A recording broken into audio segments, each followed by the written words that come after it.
মেয়েদের একটা দুর্বলতা হচ্ছে ফুচকা। ফুচকার নাম শুনলেই সবার জিভে জল এসে যায়, সবারই খাওয়ার একটা গ্রেভিং চলে আসে। আমার মনে হয় বেশি সংখ্যক মেয়েরাই ফুচকা চটপটি এগুলো পছন্দ করে, খুব অল্প সংখ্যক মানুষ হচ্ছে এগুলো পছন্দ করে না। সো হ্যালো এভরিওয়ান, আসসালামু আলাইকুম, ওয়েলকাম মাই পেজ আলিজা ইসলাম। আমার পেজে সকল ভাই বোনদের দাওয়াত রইল ফুচকা খাওয়ার জন্য, সবাই চলে আসুন। ফুচকা দেখলেই তো খেতে মন চাই, তো হঠাৎ করে আমার ফুচকা খেতে মন চাইছিল, তো সন্ধ্যার পরেই তো ফুচকা নিয়ে এসেছে। এখন হচ্ছে রাত্রিবেলা ফুচকাটা খেয়ে নিলাম। ফুচকা সবসময় খেতেই ভালো লাগে, সকাল দুপুর রাত সবসময় খেতেই ভালো লাগে। তো যাই হোক, রাত্রিবেলা খেয়ে নিয়েছিলাম। এখন হচ্ছে সকালের নাস্তাটা তৈরি করে নিচ্ছি। রুটি ভেজে তারপরে ডিমটা ভেজে নেব, এই দিয়ে আজকে সকালের নাস্তা কমপ্লিট করব। এরপরে হচ্ছে দুপুরে রান্না বাড়ায় চলে যাব।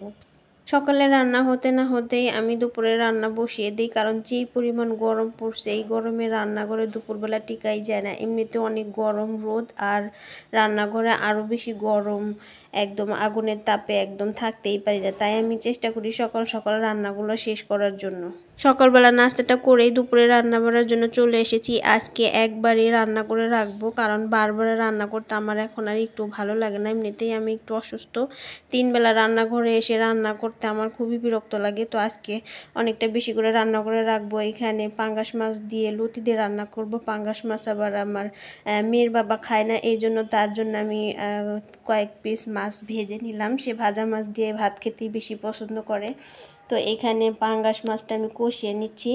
দেশি চিকন চিকন লতি দিয়ে হচ্ছে পাঙ্গাস মাছ দিয়ে রান্না করব। তো পাঙ্গাস মাছ দিয়ে লতি রান্না করলে খেতে কিন্তু অনেক মজা লাগে। কে কে পাঙ্গাস মাছ দিয়ে লতি দিয়ে খেয়েছেন? আমার কাছে তো খুব ভালো লাগে। আর এই লতি আমি খেয়ে মানে এতটা আমার ভালো লাগছে তা বলার বাহিরে। এগুলো দেশি লতি, চিকন চিকন লতিগুলা, এগুলা খেতে অনেক ভালো। এই পাশে আমি একটু মাংস বসিয়ে দিয়েছি।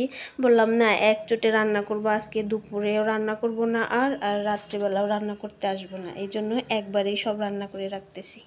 আজকের লতি খেয়ে আমার একদম মন ভরে নেই। আমি একদম 2-3 বার খেয়েছি, তারপরও আমার মন ভরে নেই। তারপরও আরও খেতে ইচ্ছে করছে, এই জন্য বাজার থেকে লতি কিনে নিয়ে এসেছিলাম। তো ওই লতিগুলো তো চাষের লতি, মোটা মোটা লতি, ওই লতি খেতে একদমই ভালো লাগে নাই। মাছটা আমি ভেঙে দেব না, গোটা গোটাই রাখবো। পাঙ্গাস মাছের মাথা, কানসা, চুপড়া এগুলা ভেঙে দিয়ে লতি রান্না করলেও খেতে অনেক ভালো লাগে। এরপর রান্নাবাড়া শেষ করেই তো কিছু ফল নিয়ে এসেছিলো। পলিথিনের ভিতরে থাকলে কিন্তু নষ্ট হয়ে যাবে, তো অনেকক্ষণই পলিথিনের ভিতরে ছিল। আমি কাজকর্ম শেষ করে এসে আমি একটু ঝুড়িতে ঢেলে নিচ্ছি। এখানে লিচু আর আম, হিমসাগর আমগুলো আমার খুবই ভালো লাগে, আমের অনেক পছন্দ। এই আমের ভিতরে কোনো আঁশ নেই, দাঁতে বাজার কোনো চান্স নাই, তবে হিমসাগর আম তো ঝুড়িতে রেখে দিলাম। এখন 2 দিন রেখে খাওয়া যাবে, নষ্ট হবে না। মাশাআল্লাহ, প্রতি মাসে কোনো না কোনো ফল থাকে। আল্লাহর কি অশেষ রহমত, আমাদের খাওয়ার জন্য কত কিছু পাঠিয়েছে দুনিয়াতে, এরপরও আমরা খেয়ে আল্লাহ শুকরিয়া আদায় করি না।